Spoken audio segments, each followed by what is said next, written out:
Hello student, good morning. कैसे हैं आप? देखिए, हमने आपको पिछले वीडियो में शब्द शक्ति किसे कहते हैं, शब्द शक्ति के कितने भेद होते हैं, अविरत शब्द शक्ति क्या है, इसके उदाहरण क्या है, ये सब कुछ बताया था। अब हम पढ़ रहे थे लक्षण शब्द शक्ति के बारे में। लक्षण शब्द शक्ति की परिभाषा, लक्षण हमने आपको बताए। अब हम पढ़ते हैं लक्षण शब्द शक्ति के अगले स्टेप पर, लक्षण शब्द शक्ति के भेद। लक्षण शब्द शक्ति के कितने भेद होते हैं? तो हम लिखते हैं लक्षण शब्द शक्ति के लक्षण शब्द शक्ति के निम्न दो भेद हैं।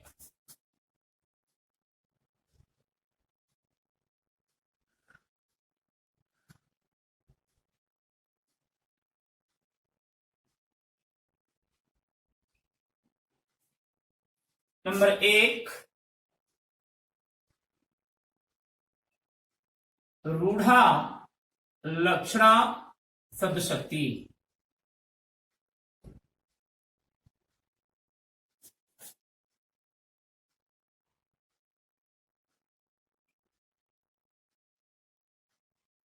और नंबर दो, प्रयोजनवती लक्षणा शब्द शक्ति।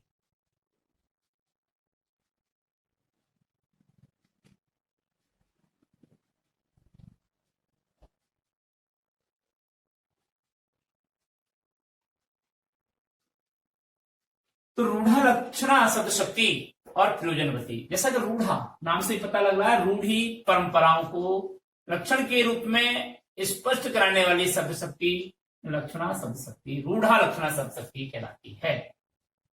प्रयोजन अर्थ, तात्पर्य या प्रयोजन को स्पष्ट करने वाली लक्षणा शब्द शक्ति प्रयोजनवती लक्षणा शब्द शक्ति कहलाती है। अब इन दोनों को किस प्रकार परिभाषित करते हैं, तो हम नंबर 1 पढ़ेंगे, रूढ़ा लक्षणा शब्द शक्ति।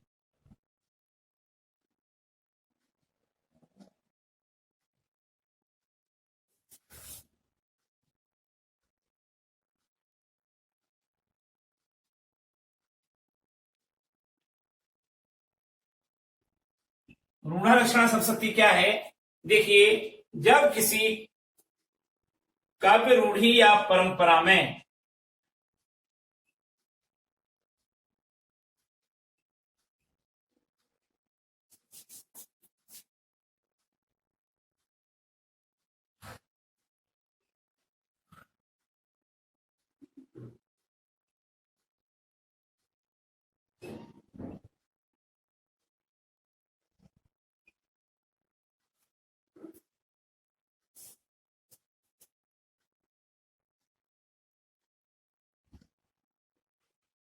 आधार बनाकर शब्द का प्रयोग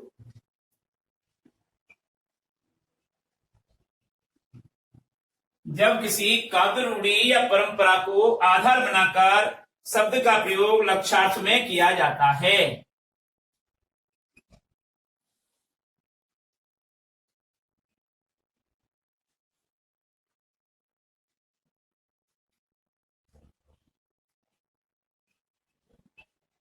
लक्ष्यार्थ में किया जाता है, वह रूढ़ा लक्षणा शब्द शक्ति कहलाती है।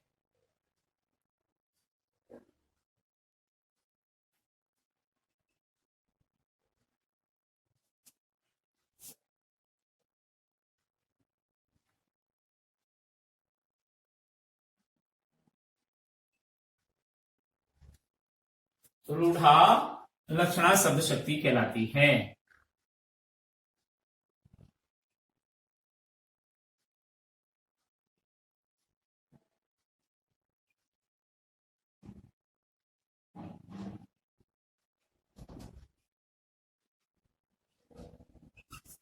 जब किसी काव्य रूढ़ी यानी कविता लिखने की परंपरा को आधार बनाकर शब्द का प्रयोग लक्ष्यार्थ में किया जाता है, वह रूढ़ा लक्षणा शब्द शक्ति कहलाती है।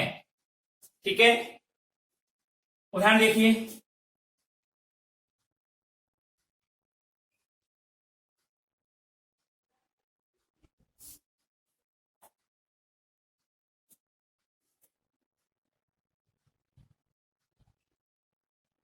बाजार में लाठियां चल गई।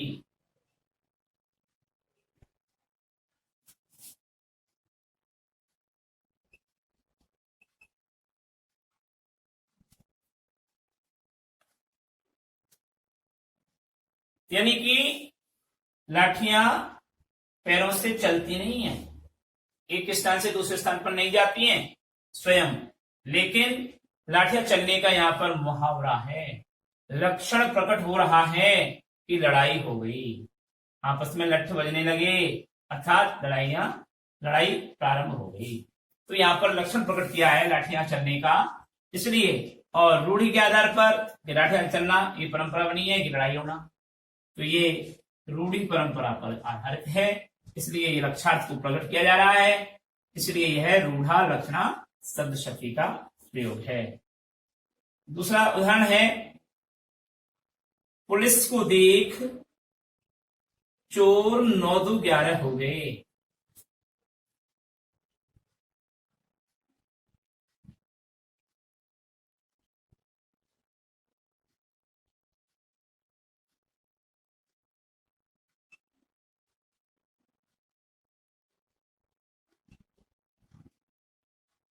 पुलिस को देख चोर 9-11 हो गए।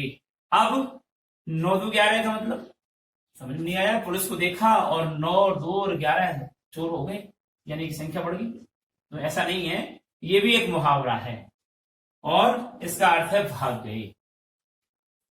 तो क्या समझे कि रूढ़ा लक्षणा शब्द शक्ति में मुहावरों का लक्षण के रूप में प्रकट किया जाना ही रूढ़ा लक्षणा शब्द शक्ति कहलाती है। दूसरे रूप में समझे तो आपसे पूछेगा कि बाजार में लाठियां चल गई, बताइए कौन सी शब्द शक्ति है, परिभाषा दीजिए। तो आप बताएंगे कि यहां पर मुहावरा आया है, पुलिस को देखकर चोर 9-2-11 हो गए, तो यहां पर मुहावरा आया है। तो मुहावरे जहां जिस शब्द शक्ति में प्रयुक्त होते हैं वह रूढ़ा लक्षणा शब्द शक्ति होती है, ठीक है। वैसे अगर कोई ये पूछे कि रूढ़ा लक्षणा शब्द शक्ति का उदाहरण सहित परिभाषा दीजिए तो लिखना, बाकी आपको लक्षण शब्द शक्ति का ही प्रयोग करना है उसमें, लेकिन आपको समझने के लिए बता रहे हैं कि ये रूढ़ा लक्षण शब्द शक्ति को मुहावरा का जब प्रयोग किया जाता है तो वह रूढ़ा लक्षण शब्द शक्ति का प्रयोग होता है। जैसे दूसरा, उसने तो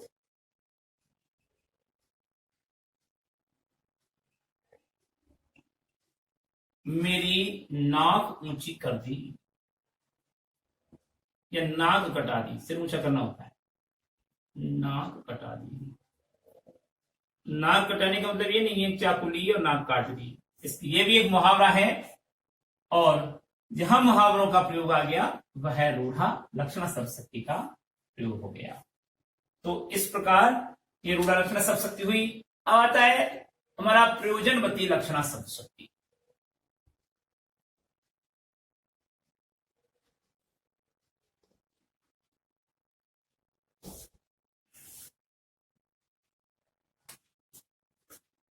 नंबर 2,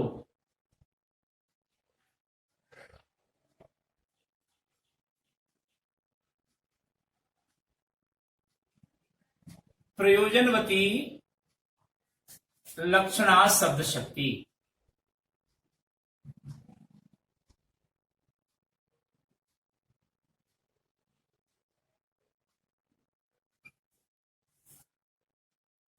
प्रयोजनवती लक्षणा शब्द शक्ति में देखिए, जब किसी कार्य को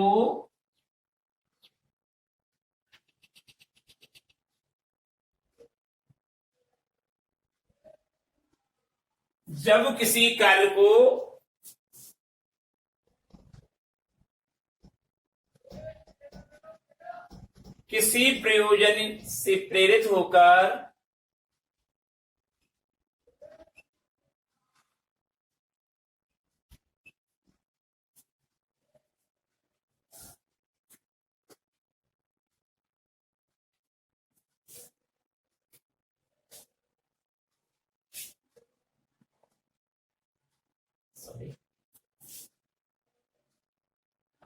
जब किसी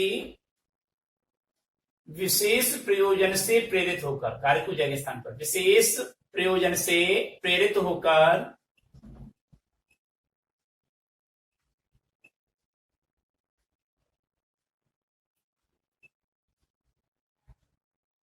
जब किसी विशेष प्रयोजन से प्रेरित होकर शब्द का प्रयोग लक्ष्यार्थ के रूप में प्रकट किया जाता है, शब्द का प्रयोग लक्ष्यार्थ के रूप में प्रकट किया जाता है।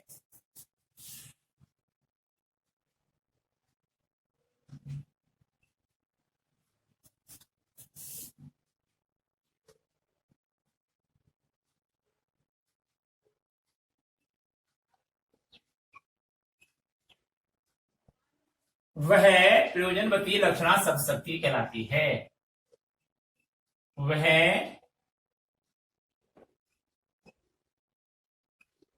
प्रयोजनवती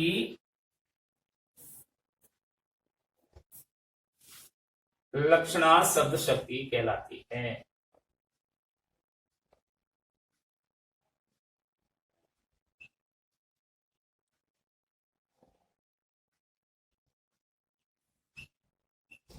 इसको थोड़ा अर्थात करके लिख रहे हैं। रूढ़ा में इतना प्रॉब्लम नहीं था, रूढ़ा इतनी परिभाषा उसकी सामान्य थी। इसको देखिए,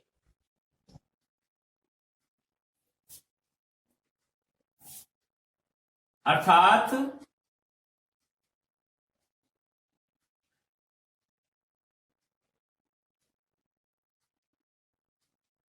जब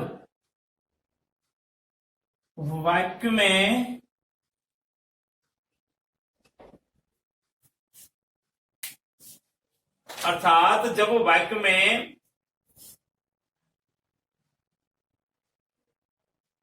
मुख्यार्थ किसी प्रयोजन के कारण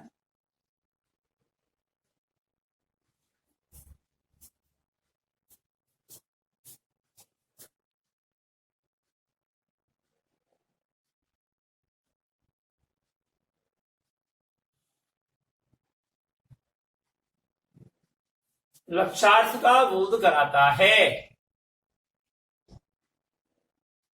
लक्ष्यार्थ का बोध कराता है।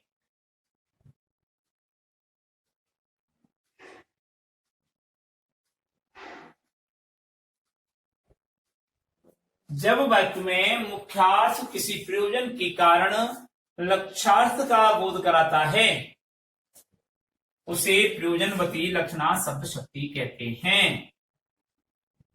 उसे प्रयोजनवती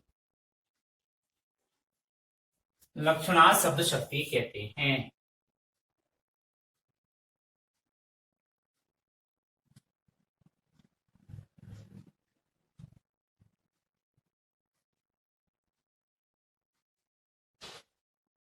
ठीक है जी।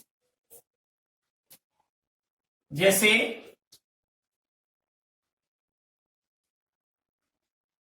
उदाहरण देखिए,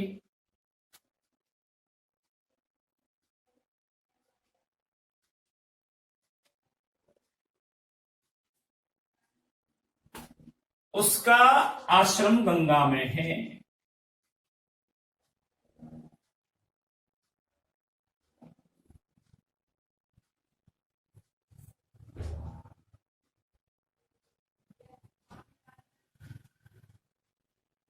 क्या आश्रम का होना, गंगा के निकट आश्रम का होना पवित्रतम भाव है और शुद्ध आत्मा का प्रतीक है।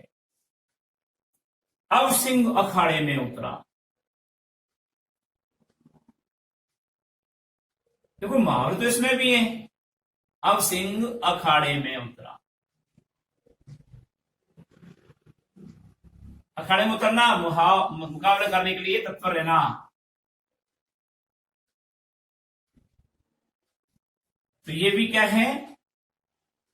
प्रयोजन है, जीतने के लिए उतरा है, इसलिए यहां पर उसका प्रयोजन बनता है।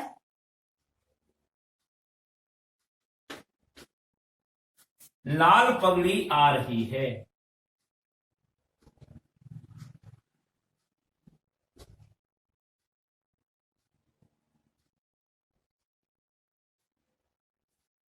लाल पगड़ी होना प्रयोजन है पुलिस वाले का आना। तो लाल पगड़ी पुलिस रियासत काल में पुलिस की पहचान थी, पुलिस वाले लाल पगड़ी पहना करते थे।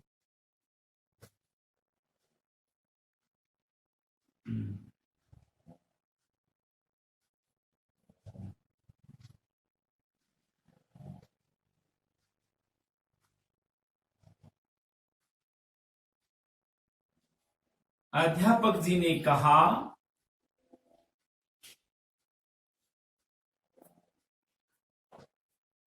मोहन तो गधा है।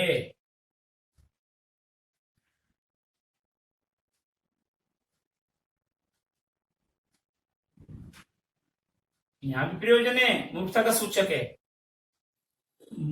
मूर्ख बताने का प्रयोजन है, सीधा सादा बेवकूफ बताने का प्रयोजन है अध्यापक। तो यहां भी प्रयोजनवती लक्षणा है। ठीक है,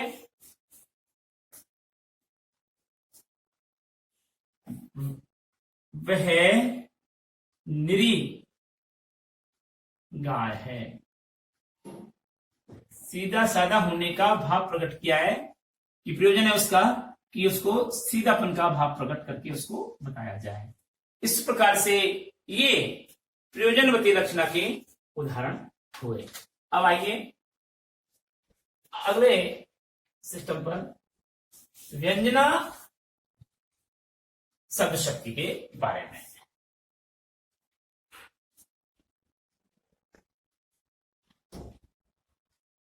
व्यंजना शब्द शक्ति किसे कहते हैं?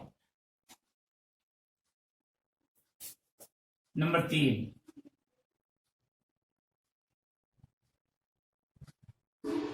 व्यंजना शब्द शक्ति।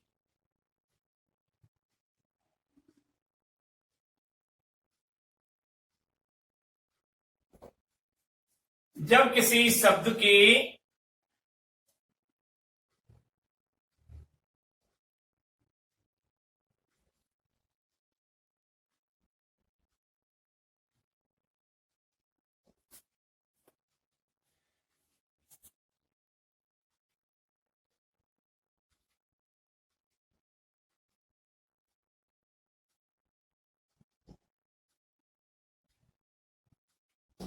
जब किसी शब्द के अविपरीत अर्थ का बोध न होकर, जब किसी शब्द के अविपरीत यानी हम चाहना चाहते हैं, इच्छित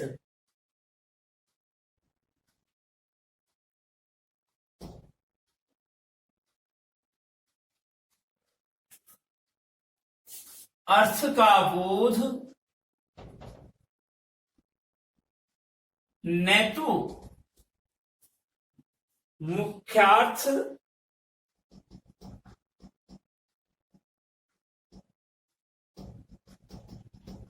से प्रकट होता है, और न ही लक्ष्यार्थ से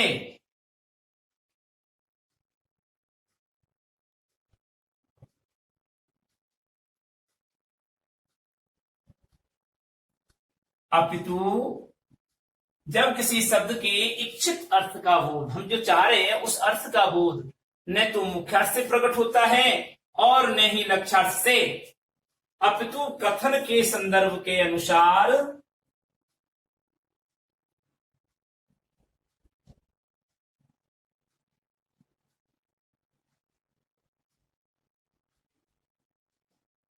अपितु कथन के संदर्भ के अनुसार अलग अलग अर्थ से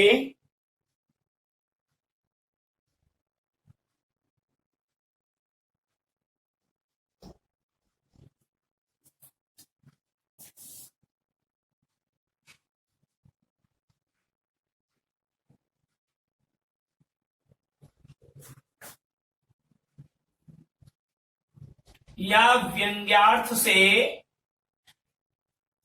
अलग अलग अर्थ से या व्यंग्यार्थ से बोध होता है।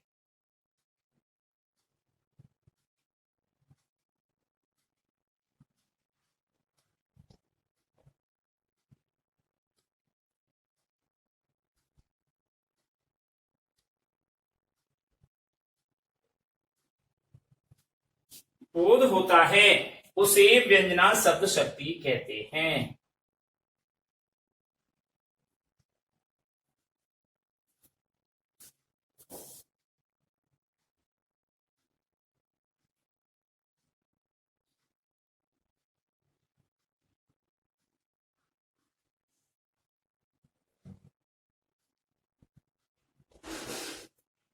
जब किसी शब्द के अविपरीत शब्द का अर्थ न तो मुख्यार्थ से और न ही लक्ष्यार्थ से प्रकट होता है, अपितु किसी अन्य अर्थ से या व्यंग्यार्थ से प्रकट होता है, उसे व्यंजना शब्द शक्ति कहते हैं। इसको हम अन्य अर्थ भी कहते हैं। अलग अलग अन्य अर्थ से या व्यंग्यार्थ से बोध होता है, उसे हम व्यंजना शब्द शक्ति कहते हैं।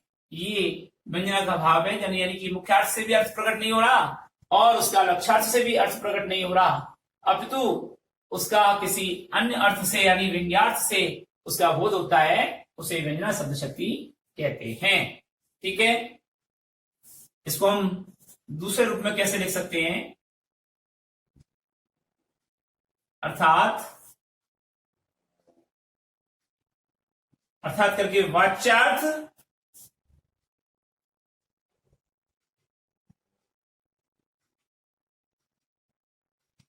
को मुख्यार्थ भी कहते हैं, अविधेयार्थ भी कहते हैं, सरल अर्थ भी कहते हैं। तो वाच्यार्थ कोमा लक्षार्थ, लक्षण सप्तशती को प्रकट कराने वाला अर्थ है, और सांकेतिक अर्थ के पश्चात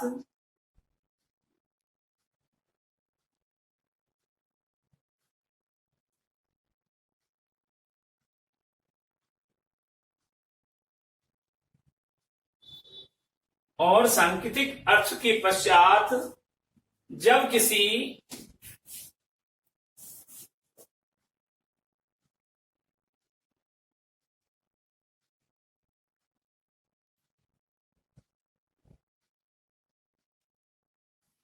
किसी विलक्षण अर्थ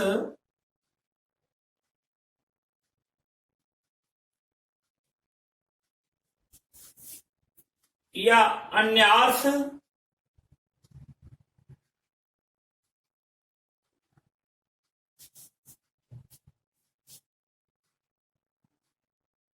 अथवा व्यंग्यार्थ की प्रतीति होती है, व्यंग्यार्थ की प्रतीति होती है,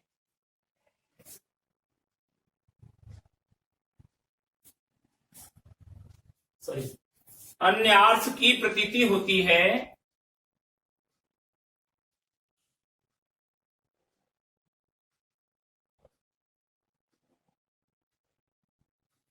उसे व्यंग्यार्थ कहते हैं।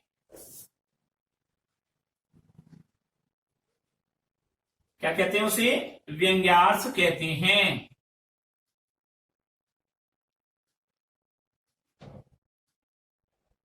अर्धविराम या अर्धविराम नहीं लगाए तो कनेक्टिव लगाइए, और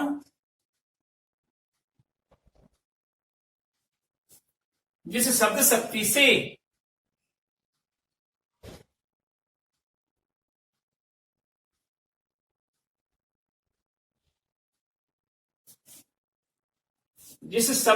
से विलक्षण अर्थ भाव को प्रकट करने वाला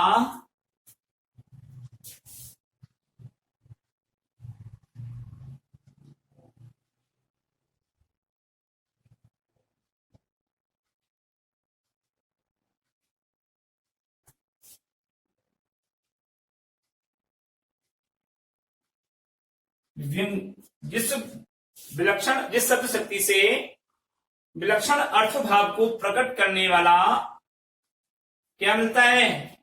व्यंग्यार्थ का बोध होता है।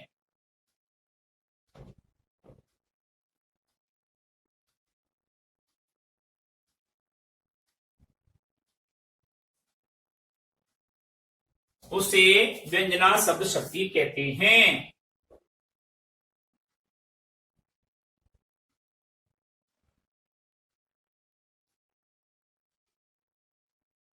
शब्द शक्ति कहते हैं।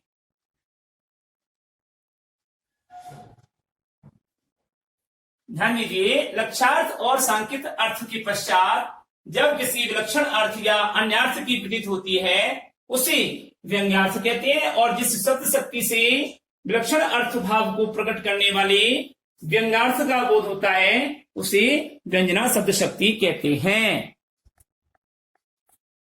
अब उदाहरण देखिए, इसके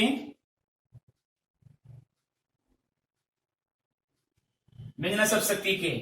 पुजारी ने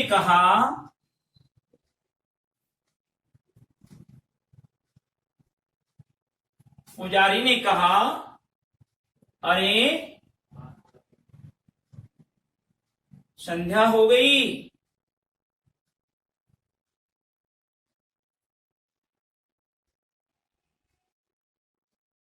संध्या होने का मतलब सायंकाल का समय हो गया, संध्या आरती करना है, आरती वंदन करना है। तो यहाँ पर व्यंग्यार्थ का भाव है, यानी यहाँ पर विलक्षण अर्थ प्रकट हो रहा है, इसलिए ये व्यंजना शब्द शक्ति का उदाहरण है। नहीं तो यहाँ वाच्यार्थ हो रहा, न लक्षणार्थ होगा। अब तो यहाँ पर अन्य अर्थ प्रकट हो रहा है, इसको हम व्यंग्यार्थ कहते हैं। दूसरा उदाहरण, प्रधानाध्यापक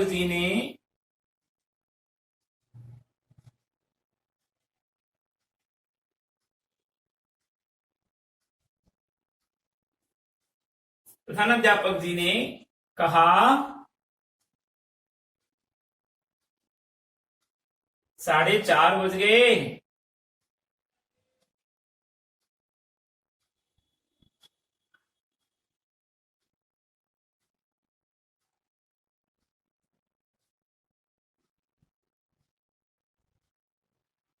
यानी कि सायंकाल का समय हो गया, 4:30 बजे का विद्यालय समापन का समय है। तो ये भी व्यंग्यार्थ है, विलक्षण अर्थ प्रकट हो रहा है, तो छुट्टी करने का समय हो गया। तो इस प्रकार से ये व्यंजना शब्द शक्ति पूरी होती है। अब हम व्यंजना शब्द शक्ति के भेदों के बारे में पढ़ेंगे। तो अगले वीडियो में हम व्यंजना शब्द शक्ति के भेदों को देखेंगे। अब हम पढ़ते हैं होमवर्क के बारे में। आपको जो होमवर्क दिया जा रहा है वह देखिए आप,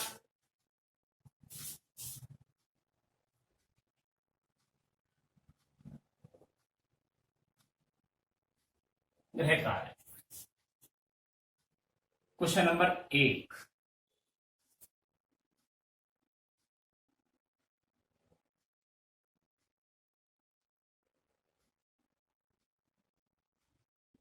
लक्षणा शब्द शक्ति के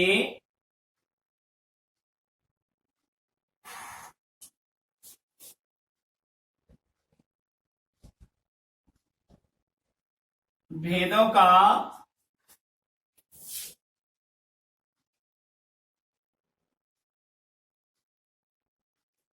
उदाहरण देते हुए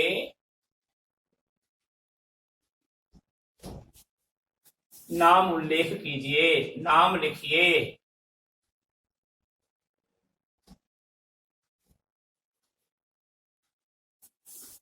क्वेश्चन नंबर 2,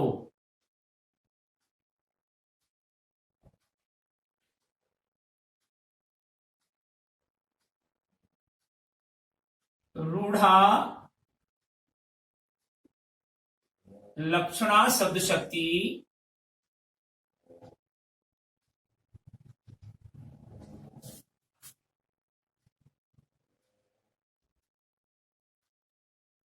सोदाहरण परिभाषित कीजिए।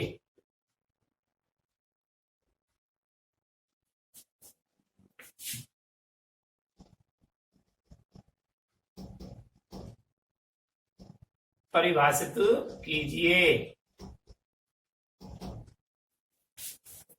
क्वेश्चन नंबर 3,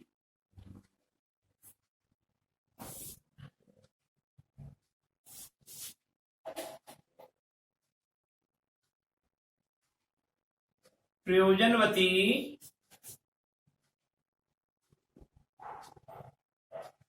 लक्षणा,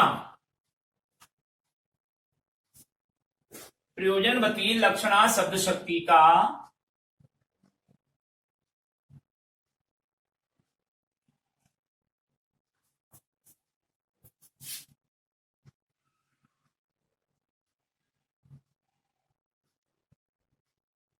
परिभाषा व उदाहरण दीजिए।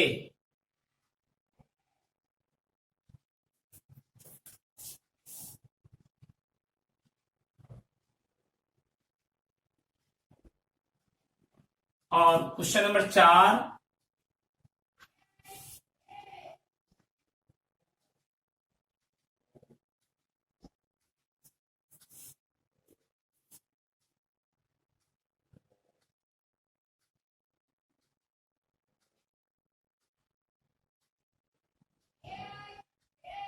लाला लाजपत राय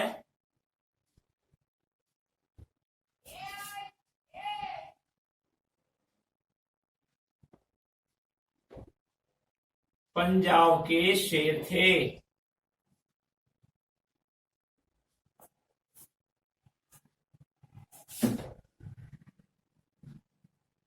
वाक्य में प्रयुक्त शब्द शक्ति का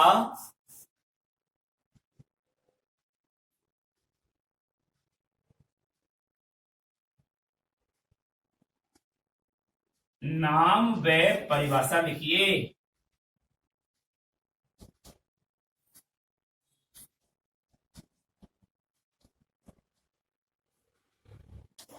ये आपको 4 प्रश्न दिए जा रहे हैं, इनका उत्तर आप हमें दीजिए। समझना है कि इसमें कौन से शब्द शक्ति का कौन सा भेद है, वो चीज लिखनी है आपको इसमें।